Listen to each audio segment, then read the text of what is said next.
Ju përshëndesim, zonja dhe zotrin, ju ftojmë të na ndiqni. Unë po prezantojmë më njëherë të ftuarin e sotëm, është zoti Agrona Xhimali, drejtuesi i Institutit për Bashkitë. Mirë se vini. Mirë se gjeta, faleminderit. Kam shënuar kaq shumë çështje këtu Xhimali sa urojt na mjaftoi koha, sepse janë do përgjigjemi shkurt të analizojmë të gjitha. Çështje shumë të rëndësishme, duke nisur që nga reagimi qytetar, për cilin ne kemi folur disa herë deri dje i munguar, më në fund ajo mrekullia e lirisë e demokracisë tashmë është në sy tanë prej 40 ditësh. Më lejon t'ju pyes njerë për si e keni parë protestën, sjelljen e protestuesve, dhe ju flisni jo vetëm për protestën, por edhe për projektimin e të ardhmes në një protest madhështore, një protest e mrekullueshme, një protest civile, një protest qytetare, një protest familjare, një protest ku gjejmë gjyshen, maman, baban, fëmin, motrën, vllaj, persona me aftësi ndryshe, që shtyhen nga shoqëruesit me karrocë, ato fëmijën 5 vjeç, 3 vjeç. Njerëz intelektual, gazetar, nga shoqëria civile. Pra një kompozim i asaj proteste që nuk ka ndodhur në këto 35 vite. Tirana u zgju, Shqipëria u zgju, diaspora u zgjua. Pse ka ndodhur kjo? Madje duhet të them dhe pak me vonesë, një shoqëri evropiane duhet ishte gjithmonë më reaktive, më reaguese. Pse them këtë? Them sepse problemet në Shqipëri nuk lindën nga hiçi. Madje janë akumuluar gjithë këto vite. Janë akumuluar, por gjithsesi më mirë vonë se sa kur, dhe ja ku jemi sot, protesta po i ofrohet ditës së 39 sot në mos gaboj, 39 sot, një protest inovatore, me gjetje të mrekullueshme, një protest që delirin e të frymëzoj dhe vendet europiane madje. Në mënyrë të padiskutueshme për mënyrën se çfarë prodho, se sa paqësore, se sa inovatore, se si godet, se sa e ka shinjostruar qeverisjen dhe klasën politike, është e mrekullueshme. Po flet me qetësinë, po flet me memet, po flet me pikturat, po flet me simbolikën, po flet me sjelljet. Me sakrificën e qytetarëve që në pamundësi edhe ekonomike, le ta themi Xhimali, janë aty çdo mbrëmje, sepse ne i shohim kush ka qenë pjesë e protestës, e di fare mirë që shumica atyre protestuesve nuk kthehen në shtëpi me makina luksoze. Shiko, përdorin shërbimin urban dhe në mungesë të tij, natyrisht shumica e tyre përposa atij marshimit kilometrik kthehen në shtëpi edhe në këmbë. Zgjim, sakrificë për vendin. Respekt. Na kishin bindur që nuk kishim më, s'na kishin betur më qytetarë që donin Shqipërinë, që sakrifikonin për Shqipërinë. Është e vërtet, edhe unë kam djerë edhe ku bënim diskutime me kolegë, jo vetëm këtu shqiptarë, po dhe me partnerë ndërkombëtar në këtë aspekt, dilti kjo temë sikur keni ra në një gjumë letërgjik, sikur jeni duke fjetur sikur të gjithë mezi pristin bënin gati valixhe të nënshtrohesh. E para, po çështja valixheve do vazhdoj, në qoftë se do vazhdojmë kështu, por dukte sikur çdo gjë është në një situatë shumë të jetonim në një mrekulli të papar, turizmi Evropa, lajmet bukura, kudo ka ardhur nga New Zelanda, kamerat e televizioneve, aty gjërat të kota, produktiviteti, arritjet mëdha. Një propaganda na pa të ushqyer mirë, sa kishim arritur të kuptojmë që po ngopemi me këtë lugën boshe, prandaj nuk reagonin qytetarët, edhe pse i pjesë e jona dhe ne me ju në studiet tuaja kemi diskutuar një qasje krejt tjetër, nuk kemi pra kemi bërë atë kritikën më tepër për përcjell mesazhin që konstruktive që kjo është situata, por gjithsesi ato kanë dalë, ti rikthehemi drejt për drejt pyetjes suaj, sakrificë e madhe. Sakrificë e madhe. Sigurisht që qytetarët për të drejtat e tyre, liria ka kosto të mëdha, kudo, për të fituar drejtat e tyre për një jetë më të mirë, edhe për të nxjerrë atë mllëfin, edhe atë mallin që gjyshja prindrit, apo unë, apo kushdo që kemi fëmijët si kemi, apo kemi atë mallin që të na kthehet sepse kanë hikur se s'është mirë. Askush nuk ikën nga qefi. Por pa diskutim sakrifice madhe, referuar në çfarë presioni bëhen protestat në Shqipëri. Ti nuk je në Bruksel që mund të protestosh ku dush edhe as do të di kamera nëse je X, Y, punon këtu apo punon atje, nuk vjen si mesazh ndarë që mos dil në protestë apo mos dil këtu apo mos nxjerr komshiun, thuj këtij mos vi, bëni reklama kështu në këto komente negative, këto gjëra. Pra ky është një risku i madh, është një presion shumë i madh psikologjik të bësh protesta në Shqipëri, sepse je i mbuluar jo nga kamerat mediatike, nga kamerat që vëzhgojnë kush ka ardhur, pse ka ardhur, është demokrat apo socialist, e turpshme. Pjesa tjetër... Ka patur edhe linçime publike? Edhe linçime dhe presione, do vim dhe aty. Pjesa tjetër ka qenë një periudhë stinore shumë e nxehtë për cilën cili do organizator, cili do qytetar merito vetëm një falenderim s'paku nga unë personalisht, bravo ju qoftë, jeni kontribusit më të mëdhej të një demokracie të qëndrueshme që do të vi shumë shpejt në Shqipëri. Për cilin do qytetar që ka protestuar aty meriton përshëndetjen më të madhe. Shkojmë te pjesa tjetër pastaj që sigurisht që ato kanë sakrifikuar edhe me atë 5 lekshin e autobusit urban, që ajo është një katastrofë në vete, në fakt ato do të kthehen nga qendra për shkuar në periferi. Por apo ato letrat, ato pankartat që ato mbajnë. Apo qytetarë që duhet vinë nga rrethet të tjera dhe s'ka shërbim urban. S'ke parking e urban. Haxhi Mali, gjithmonë kam pyetur veten si kanë kurajon të flasin këta për guxim, për të shkuar në Krujë deri në orën 4 ka transport. Ka transport publik. Si mundet të dalin dhe të diskutojnë për turizmin? Ja pra, ky tash është, vetëm këtu të ndalojmë, vetëm në këtu këtë po të moment të ndalosh, shiko, një nga hallkat më dobët tash se po kalojmë në një kapitull tjetër të zinxhirit të turizmit në Shqipëri, është çështja e transportit publik. Ndaj në gjuhën që përdorin kur rrim me kolegë ekspert të fushëve të politikave të administrimit publik, ne themi po Shqipëria ka Ministri Infrastrukture dhe Transporti, po s'ka infrastrukturë dhe s'ka transport.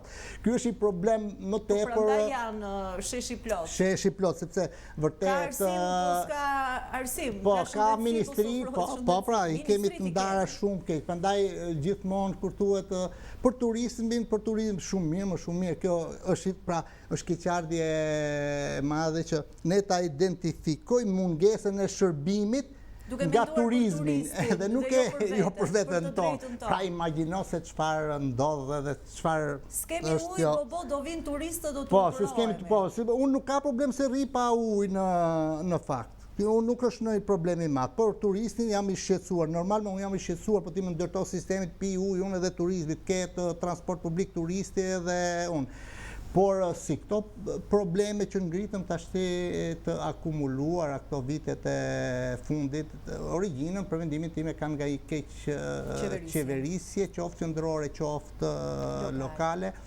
Por mbi të gjitha ajo që kam menduar është fakti se sa është bërë, se mund të thuhet po kemi bërë kaq se kaq janë në mundësit, por sjellja qeveritare, arroganca, propotenca, ai marketingu i tepruar, propaganda e tepruar e lodhën njerëzit. Të shikoj mënyra se si reagojnë ministra, kryetar, bashkisha apo titullar për Facebook, ajo gjuha kështu që po të thuash, po të bësh një monitorim dhe t'i kapësh se si reagojnë një kryetare, dhe vetë kryeministri ushqen këto apo ministrat me ato formatet kundërshtuese, replikuese, edhe ndaj një qytetarin edhe shumë replikuese po pra edhe shumë denigruese të vjen keqore, po çfarë ke këto lloj model mbrojtje?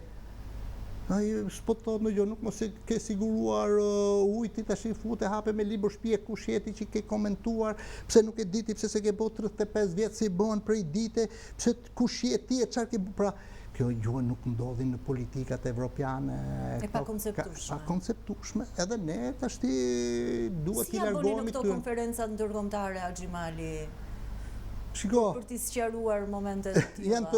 Ai besojnë apo duken si ato lajmet e dikurshme, lajme të çuditshme po të vërteta nga Shqipëria? Shumë faleminderit për pyetje shumë. Apo ka rëndi si ajo fasada dhe Shiko, e vërteta është i gjë krejt tjetër. Se cila është qasja diplomatike, se cili është reagimi i kancelarisë, pra në të piramidën e kancelarive. Nga si për deri në bazë është tjetër gjë si reagojnë, por në bisedat të tilla informale, le të themi. Informale, ato janë më të shqetësuar 1000 herë se sa jam unë për ujin. Pse? Sepse unë u rrita në këtë klim, po erdh ujti në orën 5.000, po anormaliteti s'më bën problem, unë mërzitesh një herë në shtëpi, a ka ardhur apo s'ka ardhur ujë, s'ka ardhur, sa kej. Kurse për ato që janë mësuar me qasje krejt tjetër që nuk e imagjinojnë që s'ka ujë, se s'kan ujë dhe ambasadat dhe zyrtarë dhe këto që të huaj që punojnë në Shqipëri, mund të jesh në i lagje me ata me orare kanë Axhimali? Po çfarë do bëjnë ato, se nuk ka linjë të dedikuar për ato, dhe ato e ndjejnë këtë, edhe transportin e ndjejnë, dhe çmimet e ushqimeve, ato e kuptojnë që nga Brukseli me 100 euro mund të marrësh një shport, le të themi 5 ditore apo një javore, me 100 euro nuk merr as për 3 ditë në Shqipëri. Pavarësisht se sa e kanë efektin përballues apo qerat, le të themi, apo qerat apo çmimet. Në një italian që punon në Shqipëri, po më thonë ai jeton në Milano. Edhe pak të lajmin e ditëve të fundit që ka shku metri katror 9.000 euro. Dhe edhe në periferi të Milanos i gje më lirë. Jo më lirë, të bëtë fjallë, por edhe me 1.000 euro edhe më pak më hajt nga zona, por konkuruse me Milanon, Romën, Brukselin, Londrën e tjerë. Një ndër 3 vendet më të shtrenjta në Europë ishin. Një nga 3 vendet më shtrenjta. Tirana të paktën. Ato e kuptojnë më kupto, por efekti përballueshmërisë së tyre me paga është i gjë tjetër, pastaj pozita atyre reflektuese, ato secili nga ato janë pjesë e një pazulli, secili e vendos aty ku e di vetë. Pra, duhet të them që tashmë nuk kanë qenë në padijeni të kësaj propagandës së tepruar dhe situatës. Krejt pa informacion nuk kanë qenë. Jo, ato kanë informacion më shumë se sa ne, por tashmë kanë një mbështetje për protestat civile, protestat qytetare, siç e deklaroi dhe ambasadori gjerman, ne i mbështesim. Protestat të rive, protestat qytetare, asgjë të tepruar nuk po kërkojnë, kaq. Po dhe Parlamenti Europian, europarlamentar kanë qenë edhe fizikisht në... Shiko, lidhur me ndërkombëtarët, se e harrova këtë pjesë. Sigurisht ka marrë një vëmendje jashtëzakonisht madhe. Ishte shumë e vështirë disa para protestës që një europarlamentar, mbase 1 a 2 mund të ishin, po sot Shqipëria është pjesë e mediave më të rëndësishme ndërkombëtare, është pjesë e debatit politik në Parlamentin Evropian. Nuk është pak të vinë europarlamentar të grupeve të ndryshme në bulevard dhe të flasin. Nuk është pak që europarlamentar të mbrojnë shqiptarët dhe Shqipërinë për më shumë demokraci, po ju e meritoni, qeverisja jo, është fare për normal. Kështu që çështje të tilla kanë marrë, pra këtë për hir të së vërtetës ju ka dhënë protestat. Duhet ta pranojmë këtë, por protesta ka një rëndësi dhe një vlerë të jashtëzakonshme, por ama nuk mund të pa thonë që edhe zërat të tjerë që historik kanë qenë kritik ndaj kësaj sjellje qeveritare nga qeverisjes, apo zërat të partive të vogla dhe mbi të gjitha partia demokratike dhe mbështetësit e saj që kanë protestuar, apo reagimet e denoncimet që ka bërë opozita kanë qenë një input, pra në veshin syrë në mendjen e pjesës tjetër. Tashmë janë grumbulluar të gjithë ndaj ai shesh Polurzon.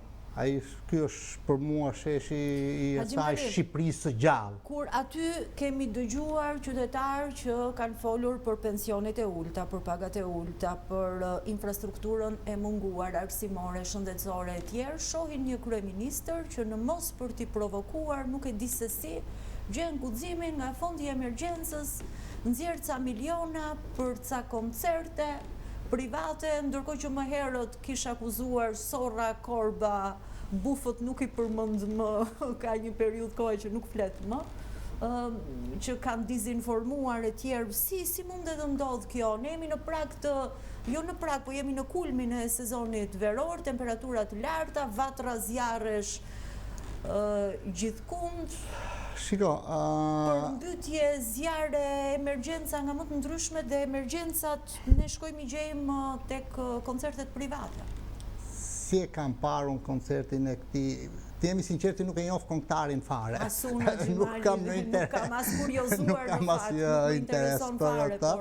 Edhe as nuk më interesoj se e ndjej dhe lexoj, pra se e ndjek në distancë politikën, por zhvillimet publike i ndjek shumë afër.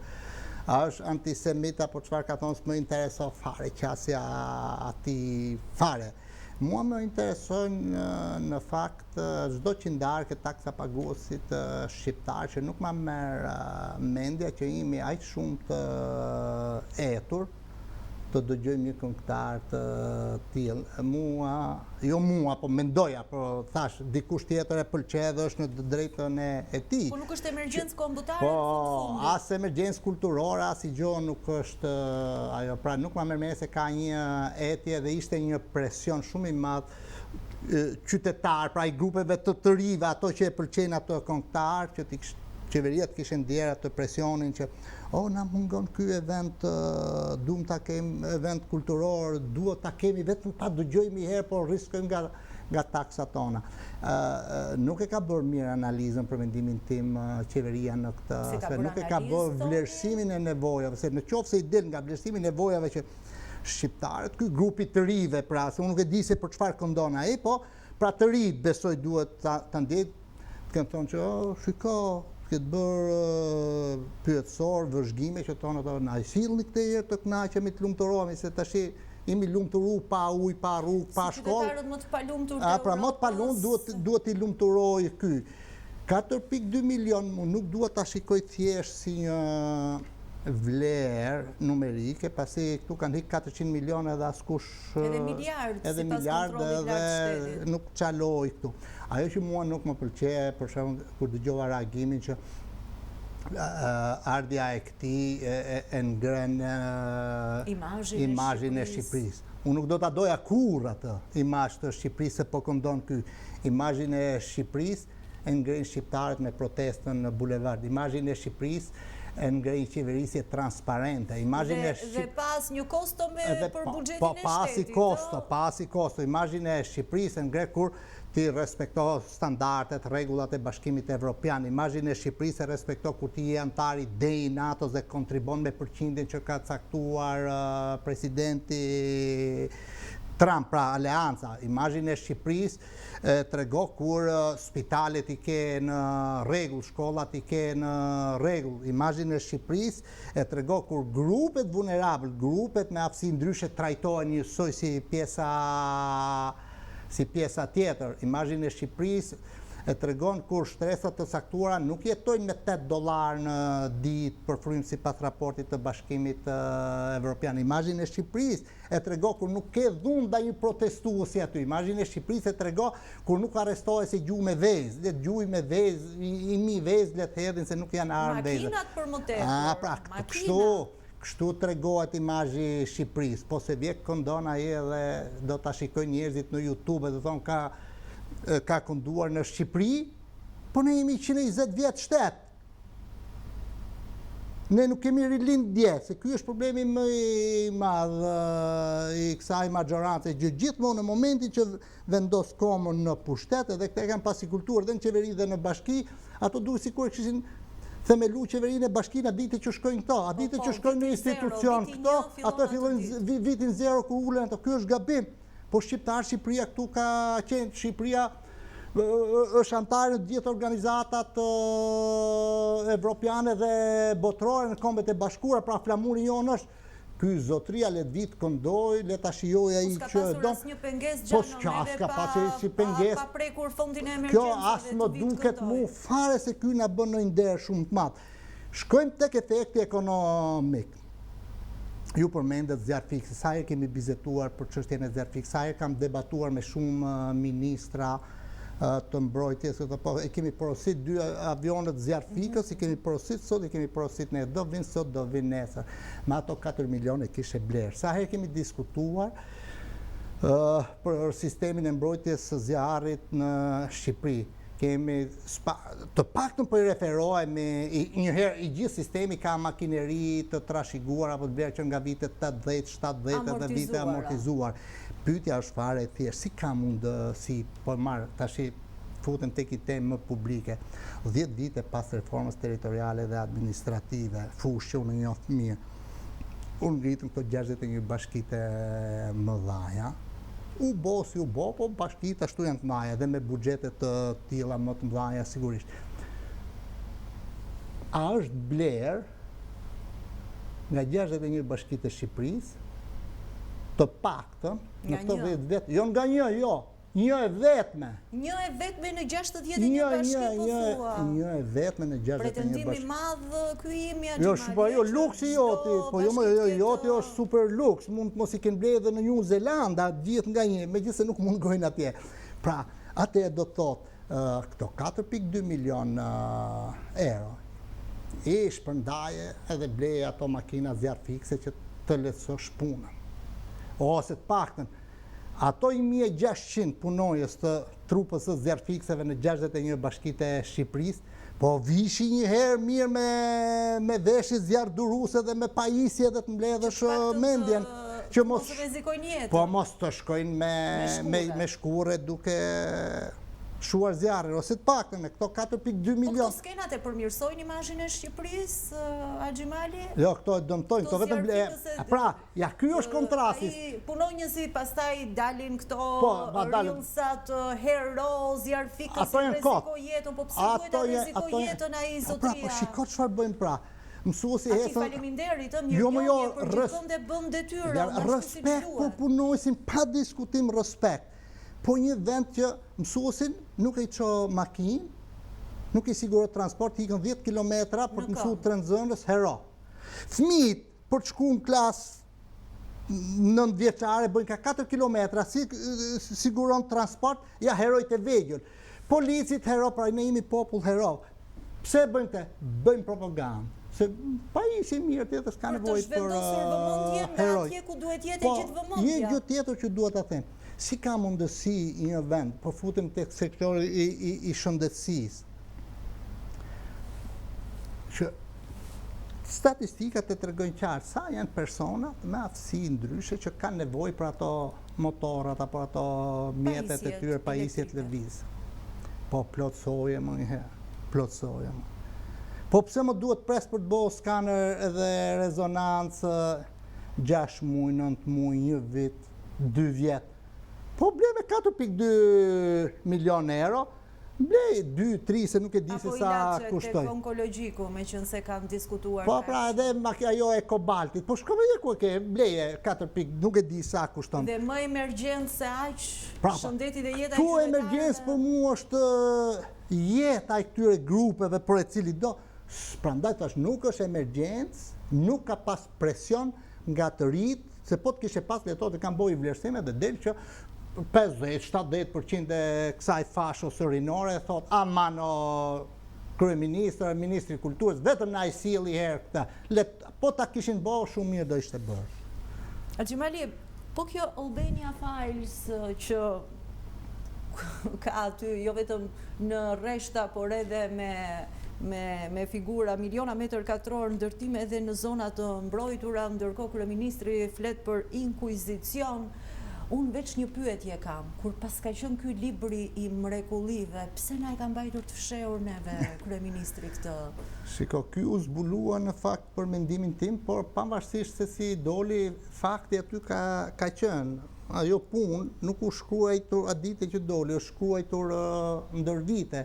Grupet të ndryshme kanë pasur interesat të ndryshme. Sigurisht janë interesa klienteliste, janë interesa biznesesh, por nuk janë shumë të pastra, nuk janë transparente, janë të sinqerta. Unë nuk jam kundër projekteve, apo kundër ofertave, apo kundër zhvillimit, por ama një gjë ka. E para që transparenca këtij vendi ka munguar, vazhdoj të mungoj, jo vetëm te kjo dosja me këto projekte, sepse bëhet një projekt tek shtëpia ime, tek lagja ime, në Zvërnes, në Divjak, në Shkodër, në Kalane Petrelës. Po s'ka projekt, ndërkohë projekt ka. Po pra, projekti ka, po çështja është ti je pjesa ti komuniteti, atakohesh me pronën apo jo, kjo nuk ka rëndësi, se jo të gjithë janë pronarë aty ku janë këto, por edhe ato që s'janë pronarë, edhe ai komunitet më gjëra i duhet të di, po ai e kupton që do bëhet një projekt ku shko fadroma, ku shko makineria, ku shko vingji. Kjo është e patolerueshme. Çfarë do thotë planifikimet urbane? Këtu janë thjesht një copë letër që imponohen nga grupet me interes caktuar, siç janë këto grupet e arkitektëve, që në fund të fundit unë nuk merrem shumë me ato arkitekt. Kam dëgjuar edhe për këtë arkitektin që i tha Ramës bëhesh mbret.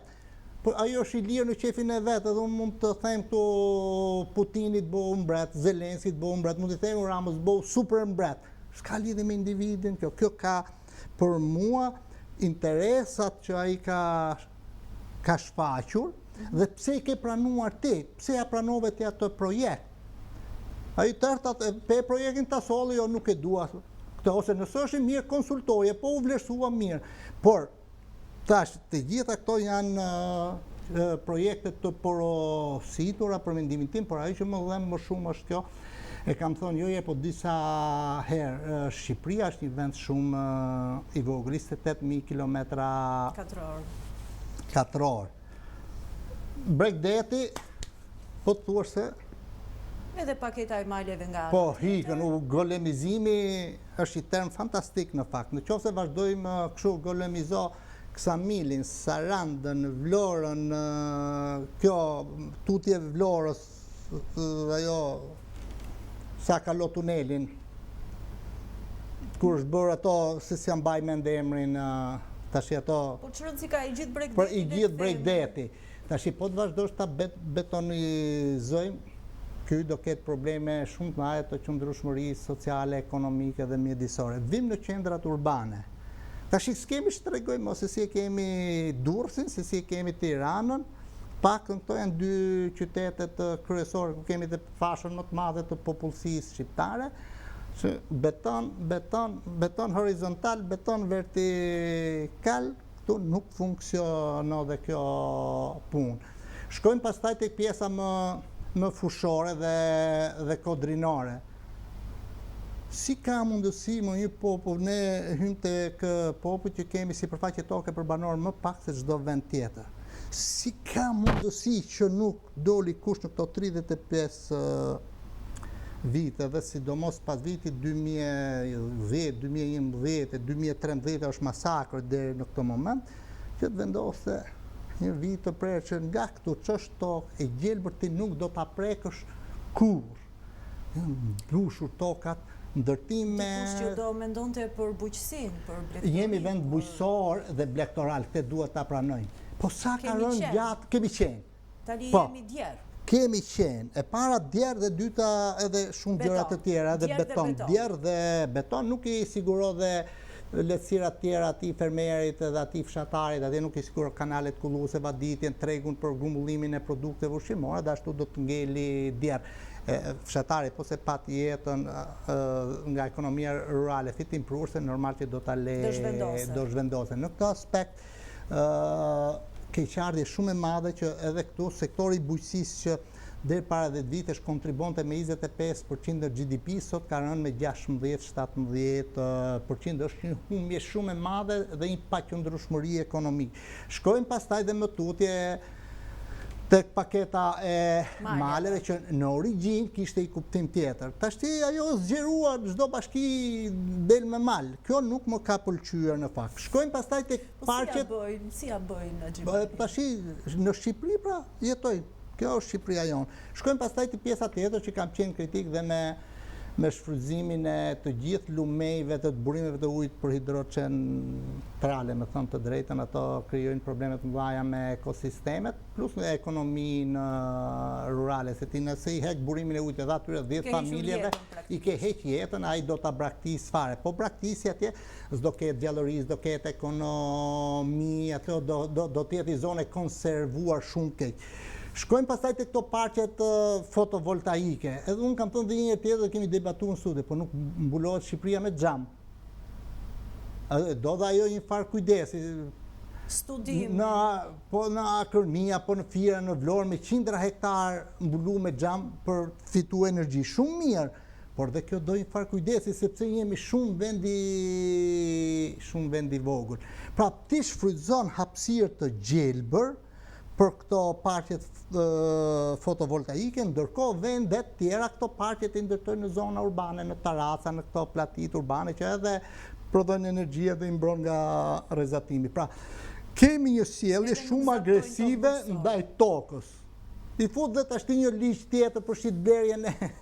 Edhe për këtë desha të pyes, si është legjislacioni dhe praktikat europiane sa i takon shitjes së tokave bujqësore, Xhimali? Shiko, kam pas një shkrim para ca ditësh se doja të reagoja, më shkruanin shumë, se tashmë është dhe problem shumë i madh, kur nuk shkruan ato që janë mësuar me të lexuar, shiko. Me si presin të lexojnë. Po jo të lexojnë, po thotë ka gjë ky që nuk ka shkruajt, nuk reagua. Edhe thotë nuk kam shkruajt, po e shkruaj. Shiko, nga pikpamja e kushtetutshmërisë nuk është pengesë, nga pikpamja e sistemit të brendshëm nuk jemi për këtë lloj liberalizimi. Ka disa arsye. E para, që toka dhe problemet e jurisdiksionit pasurive të paluajtshme në Shqipëri, kryesisht toka pyje kullota janë të paqarta nga 35 vite dhe duam dhe 135 vite tjera të qartësohen. Këtu mes nesh, toka babës e gjyshit me ligjin e ri, me ligjin e vjetër, me vendim gjykate, pa vendim gjykate, e vendosur, e mbi vendosur, një 4 ure tërë. Shkojmë te pjesa tjetër, pasi unë nuk jam i merakut për kombësinë e blerësit, se unë e kuptoj shqetësimin qytetar, se kush mund ta blej. Nuk ka rëndësi, mund të vinë nga Brukseli me blej, kjo nuk përbo problem, mund ta blej George Bushi për shembull. Po tjerët mendojnë për rrethana tjera që se kush mund të vija, më kupton? Por për mua këto janë të parëndësishme. Për mua ka rëndësi dy gjëra, që toka nuk është një mall i shkëmbyeshëm lehtë, ka të bëjë me garanci territoriale, mos ta harroj. Me garanci territoriale. Prandaj edhe shqetësohen qytetarët me të drejtë, me të drejtë i mbështes me sigurinë ushqimore, me sigurinë mjedisore, me jetesën, me prodhimin e brendshëm, se ti vërtet ke vënë disa kushtëzime 20 hektar brenda një bashkie, po kaq, po nëse secili nga ato, le të themi, vin gjithë në 61 bashki, secili blej ka 20. Çfarë ndodh me Shqipërinë? Çfarë ndodh tash, ta dalim në treg krejt ne në këto 28.000 km2. Këte betonizo. Prandaj protesta vijon me Shqipëria nuk është në shitje, që ta kuptojnë... Po jo më e kanë kuptuar ato, mund thash, janë më inovator. Po normal, pra se ato kuptojnë që Bregdeti... Investitori strategjik, paketa e maleve, paketa fushe, paketa... Gjithçka, pra betonizim, betonizim... Pra Shqipëria edhe një për ta përmbyllur këtë pikë, ose në Sy në Lirë, nëse ku do tash nisu për këtu shkon në Elbasan, majtas djathas, shiko pyje, kullota, ato kodrinat të rrethuar me tel me gjemba. Pyetja është fare e thjeshtë, në histori kur nuk ka qenë tokë e askujt. Kur nuk ka qenë tokë, ka qenë pyje kullot, mund ta ketë trashëguar dikush, ai le ta ketë marrë dhe ta gëzoj. nuk është për ndërtim, nuk e tjetër sot për ndërtim të i bot tokat, vazhdo da dhe sot, toka me ligjin me 7.500 i turpi, se kështu vazhdo Shqipëria da toka vit pas viti, shkokne nga Dibra, me tele, me gjema rrethuar, ato që kemi pa në kronikat e juaja, merë një lumë apo një prua për të marrë ujin, edhe rrethon me tele, me gjema, me rjetë garbian që shkojnë qytetarët. Jyta gjithë dhe Bregdetin. Pra ti je objekt, ke marrë leje për të ushtruar aktivitetin në një zonë caktuar. Dihet se sa është hapësira e vijës bregdetare deri te vija ujore që ti nuk je i lejuar fare ta përdorësh as ta shfryzosh as i gjohë prej gjëri, le ti vesh tel me gjema. Pra kanë të drejtë qytetarët, si kundër dhe unë, nuk jemi kundër zhvillimit, jemi kundër mënyrës se si duhet të zhvillomi. Nuk jemi kundër zhvillimit, jemi kundër kësaj qasje, këtij modeli që do të zhvillosh pa demokraci. Demokracia e para, zhvillimi vjen vetë. Absolutisht. Dhe kur thua demokraci, ke thënë shtet ligjor, shteti së drejtës. Axhimali, po me reformën territoriale si shkojnë punët, se i shohim her pas here mblidhen përsëri në trysninë e vezëve, po disi mblidhen komisionet parlamentare. Një vërtet duhet ta them për të lishikusit tuaj. Protesta qytetarë. Ka dhënë ndikim edhe atje? Pra bulevardi. Po. E ka zhvendosur vëmendjen dhe nga këto çështje, kjo është e vërteta. Është bërë kryefjala. Është bërë kryefjala. Nuk na duhen tash reformë, sot reformë, nesër sa si gjë nuk më ke ndryshuar në jetën time nga këto reformat. Asgjë e kanë humb besimin. Pra, si do të jetë rezultati i asaj reforme? Me konsensus, pa konsensus, nga një palë, nga dy palë, edhe modeli më i artë. Të ketë zbritur nga një planet që nuk e njohim, besueshmëria e reformës, e gjithë reformës, këtyre politikave në fakt shumë dobët, sepse vëmendja është në bulevard. Ku jemi, kanë përfunduar 11 dëgjesa, nuk është bërë dëgjesa në qarkun me kryetarët e qarkut, me banorët e Tiranës, nuk është bërë dëgjesa me 8 apo 9 kryetar në komision, nuk është bërë dëgjesa me 4 kryetar të bashkive qendër qarku, që janë bashkit më të mëdha, nuk është bërë dëgjesa deri tash me grupe të ndryshme interesi, akademia, universiteti, shoqatat e bashkive, akademia shkencave, apo organizata që punojnë në këtë fushë, si praktik ftohen, dëgjohen. Dëgjojnë vërtet? Jo, si rregull them, por nuk janë bërë deri tani. Disa burokraci të brendshme ka pas, por nuk kam informacion. Si rregull, procedura duhet mbyllet sipas kalendarit miratuar në fund të këtij sesioni parlamentar. Kam thënë, vazhdoj të them që do ishte mirë që komisioni dilte me një qëndrim të përbashkët, se vetëm kështu siguron një bindje relativisht më të fortë, edhe pse theksoj sërish që bulevardi tani më janë ata që busulla orientuese. Tash busulla orientuese pra është bulevardi. Nuk di se si do jetë rezultati përfundimtar. Axhimali, si e shikoni projektimin për të ardhmen pas protestës, me ose pa dorëheqjen e Ramës? Shiko, kujt i përkas unë në fakt. Po përsëris edhe një ato çfarë shkruaj në media dhe që publikohet. Qeverisja Rama me të mirë apo me të ky model në mandatin e 4 bëri këtë që kemi sot, dhe në fund të fundit produkti në vitin e parë të mandatit 4 i qeverisjes Rama është bulevardi. Unë nëse do kisha qenë kryeministri Rama, e kishe dhënë dorëheqje. Po. Edhe aty kam thënë, është një shkollë e lartë, është një institucion moraliteti, integriteti, ka bërë mirë, ka bërë keq, është vlerësuar, Sigurisht, Shqipëria nuk bëhet në një ditë, dhe 4 mandate janë pak, janë shumë, aq sa ka bërë, dikush e do, dikush nuk e do, por në fund të fundit, unë nëse do ta këshilloj, pra nëse do isha vetë, nuk po marr përsipër ta këshilloj, do thoj, kaq më desh. Ai pranon të këshillohet vetëm nga ato që i thonë mos u dorëhiq se po kjo nuk ka asnjë kuptim. Po unë tash kryeministrin tim edhe vendin tim nuk do ta doja në këtë përplasje, në këtë zvarritje. Kjo më vjen keq në fakt, sepse edhe ajo e mirë që mund të jetë bërë nga kjo lojë, nga kjo sjellje që bën aktualisht tash dhe ato do zhbëhen. Ndaj kjo është integriteti që kanë pra politikanët e zhvilluar modern. Ajo që ndodhi në Britani, në Angli, Britani para ca ditësh. Pat probleme, dha dorëheqjen zotëria. Edhe Vučić pritet, nuk e di, pritet pra, po kryeministri i ja pra do thotë ndodhi kjo. Ai dha dorëheqjen dhe mbaroi. Shiko tash ti pra me të mirat e me të keqet vetëm mund të kesh kritik, por në momentin që ti jep dorëheqjen, ai presioni qytetar edhe ai bie. Po ti tash ti edhe po e kërkojnë edhe me një probleme të qëndrueshme, me thënë drejtën, se do shto reforma ujit, reforma mbetjeve, reformat në polici, në arsim, në shëndetësi, reforma territoriale, reformat në shëndetësi, ekonomia nuk ka qenë mirë, askush nuk mohon çfarë është bërë, por ne jemi tash para një fakti që nuk kemi rezultatet që duan.